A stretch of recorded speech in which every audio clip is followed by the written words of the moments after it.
وہ غیر اسلامی شادیاں، جس شادی میں فضول خرچی ہو، جس شادی میں دکھاوا ہو، جس شادی میں بے حد زیادہ شو بازی ہو، غریبوں کا دل دکھ جائے اس شادی کو دیکھ کر، بارات گزر رہی ہو اور کسی غریب گھر کے سامنے سے گزرے اور اس غریب گھر کی بیٹی تکیے میں منہ چھپا کر روئے، کاش میرے باپ کے پاس بھی کچھ پیسے ہوتے، کاش میرے باپ کا انتقال نہ ہوتا، کاش میری امی بیوہ نہ ہوتی، کاش میں یتیم نہ ہوتی، تو میری بھی شادی دھوم دھڑکے سے ہوتی۔ اب کون مجھے پوچھے گا؟ اگر اس لڑکی کی آنکھ سے ایک آنسو نکل آیا تو صاف سن لو، اسی وقت اللہ فرشتوں کو حکم دے گا، لکھ دو اس شادی میں پھوٹ پڑ کر رہے گی، میاں بیوی میں تفرقہ مچے گا، جھگڑا ہوگا، طلاق کی نوبت آئے گی، تماشے ہوں گے، مقدمات چلیں گے۔ اب ہزاروں بزرگوں سے آپ تعویذ لکھوا کر لے آؤ، میاں بیوی کے درمیان جوڑ نہیں پیدا ہوگا، اس لیے کہ یہ توڑ کسی تعویذ کے نتیجے میں نہیں پیدا ہوا، یہ اسلامی تہذیب کے خلاف شادی کرنے کی نحوست سے اللہ کے غصے کے نتیجے میں پیدا ہوا۔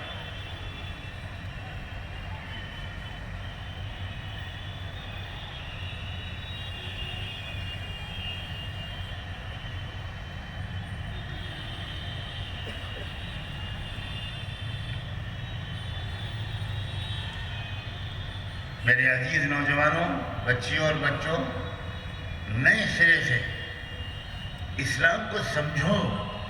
یہ کافی نہیں ہے کہ مسلمان گھرانے میں پیدا ہو گئے۔ یا ایھا الذین آمنوا آمنوا، اے وہ لوگوں جو ایمان والے ہو، ایمان والے بنو، یہ قرآن کہہ رہا ہے۔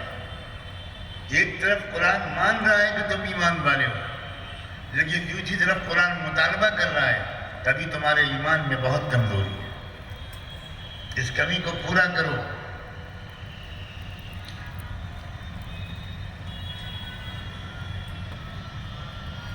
ایک فیصلہ کن وقت آ چکا ہے، میں یہ بتانے کے لیے حاضر ہوا۔ وہ باتیں جو آپ لوگ سنتے رہتے ہیں ان کو دہرانے کے لیے میں نہیں آیا۔ یاد رکھیں، کفر اور اسلام کے درمیان، ظلم اور انصاف کے درمیان جو معرکہ اور جو جنگ حضرت آدم و ابلیس کے زمانے سے چلی آ رہی ہے، وہ لڑائی کفر و اسلام کے درمیان، ظلم اور انصاف کے درمیان، وہ لڑائی اپنے فیصلہ کن اسٹیج پر پہنچ چکی ہے۔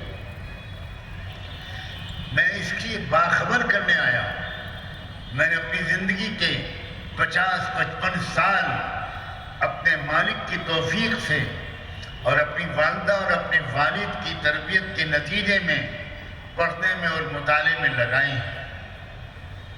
میں اس مطالعے کی روشنی میں قسم کھا کر کہنے کی ہمت رکھتا ہوں کہ بہت دن زیادہ دنیا کی زندگی کے باقی نہیں ہیں، آخری اسٹیج آ گیا ہے، اور اس آخری اسٹیج میں کیا ہوگا یاد رکھنا، ایک جملہ میرا یاد رکھنا، جب انصاف کا غلبہ قریب آنے والا ہوتا ہے، جب حق کا غلبہ قریب آنے والا ہوتا ہے، تو اس وقت کیا ہوتا ہے؟ اس وقت چھٹائی ہوتی ہے۔ وہ بات جو شروع میں اپنے مختصر خطاب میں مولانا سلامت اللہ صاحب نے فرمائی تھی، اس میں وہ بات، اسی کو میں ذرا اور صاف کر کے عرض کر رہا ہوں کہ وہ چھٹائی کا وقت ہوتا ہے، جو آخری فیصلہ کن اسٹیج آتا ہے، جب غلبہ حق کا وقت قریب آتا ہے۔ اس سے پہلے تک مسلمان سچے جھوٹے مومن منافق ادھورے پورے وہ سب ملے جلے رہتے ہیں۔ ہو سکتا ہے کوئی منافق دیکھنے میں بہت زیادہ دیندار نظر آتا ہے، لیکن جب حق کے غلبے کا وقت قریب آنا شروع ہوتا ہے تو منافق اور مومن یہ دونوں الگ کر دیے جاتے ہیں۔ تھوڑی تعداد، پھر کہتا ہوں تھوڑی تعداد اصلی سچے پکے ایمان والوں کی الگ کر دی جاتی ہے، بہت کم ہوتے ہیں، اور اکثریت مسلمان مردوں اور عورتوں کی جو اپنے کو مسلمان سمجھتے ہیں وہ منافق ہوتے ہیں، وہ الگ کر دیے جاتے ہیں۔ اور یہ الگ کیسے ہوں گے؟ یہ الگ ہونے ہی کے لیے ضروری ہوتا ہے کہ کوئی ظالم طاقت بہت زیادہ ظلم کے پہاڑ توڑے۔ تو جب ظلم بڑھتا ہے تو اس وقت جو جمتے ہیں اسلام پر اور ایمان پر اور اسلامی تہذیب پر اور حق کی گواہی پر، جو ایمان کا سودا نہیں کرتے، وہی لوگ ہوتے ہیں جو سچے ایمان والے اور ایمان والیاں ہوتے ہیں۔ اور باقی جب ظلم آگے بڑھتا ہے تو سودا کرتے ہیں لوگ، مرتد ہونے لگتا ہے مسلمان، شرک کے نعرے لگانے لگتا ہے، اس کو مارا جاتا ہے اور دھمکایا جاتا ہے اور اس سے کہا جاتا ہے کہ یہ نعرہ لگاؤ، اور وہ یہ نعرہ لگا کر اپنی جان بچا لیتا ہے۔ یہ اسٹیج شروع ہو چکا ہے اور تیزی کے ساتھ یہ اگلے کچھ دنوں میں آگے بڑھے گا۔ یہ وقت ہے آگاہ کرنے کا، میں اپنے آپ کو بھی آگاہ کر رہا ہوں اور تم سب سے اپنے لیے استقامت کی دعا کی بھیک مانگ رہا ہوں۔ پتہ نہیں کس وقت میرے قدم ڈگمگا جائیں، پتہ نہیں کس وقت کسی دباؤ کے تحت، کسی پریشر کے تحت، کسی دھمکی سے ڈر کر، ہتکڑیوں سے ڈر کر، جیل سے ڈر کر، کسی اور تکلیف سے ڈر کر میں ایمان کا سودا نہ کر بیٹھوں۔ میرے لیے دعا کرو، دعا کے ذریعے میری مدد کرو، اپنے لیے سب لوگ دعا کرو، پوری امت کے لیے دعا کرو۔ ہر لڑکی مسکان نہیں ہوا کرتی، ہزاروں لڑکیاں حجاب چھوڑ بیٹھی، بے پردہ ہو گئی، بے شرم و حیا ہو گئی، لیکن انہی لڑکیوں میں سے کوئی ایک لڑکی سینکڑوں غنڈوں کے درمیان پورے حجاب کے ساتھ اللہ اکبر کا نعرہ لگاتی۔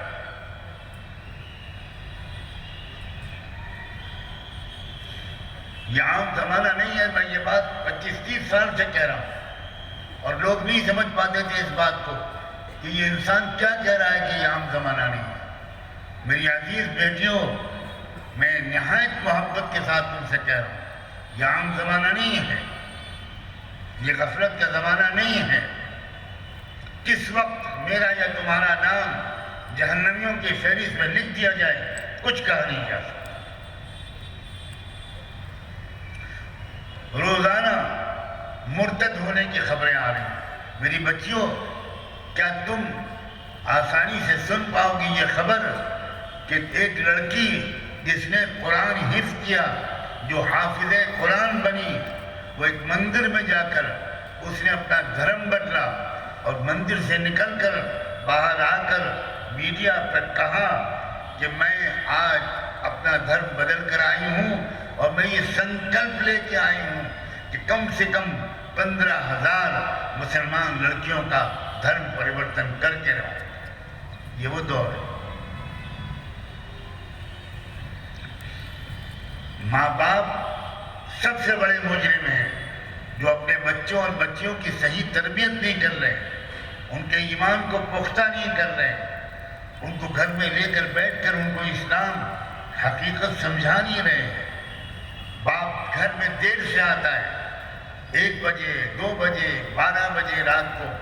مردوں کے گھر میں واپس آنے کا کلچر مسلمانوں میں اور ممرہ جیسی بستیوں میں عام ہے۔ تب تک بچے اور بچیاں سو چکے ہوتے ہیں، صبح کو بچوں بچیوں اسکول چلے جاتے ہیں، باپ کے پاس کوئی وقت ہی نہیں ہے۔ ماں ٹی وی دیکھتی رہتی ہے، نہ ماں کو معلومات ہیں، نہ ماں کے سینے میں درد ہے، نہ ماں کو اس کی فکر ہے کہ میرے بچہ کہیں جہنمی نہ بن جائے۔ اللہ کے بندو، ابھی بھی جاگنے کا وقت نہیں آیا، ابھی بھی وہی غفلت۔ ابھی کچھ دنوں پہلے حیدرآباد شہر میں مسلمانوں کے ایک گھر میں ایک شادی ہوئی، ایک باپ نے اپنی بیٹی کی شادی میں 16 کروڑ روپے خرچ کیے۔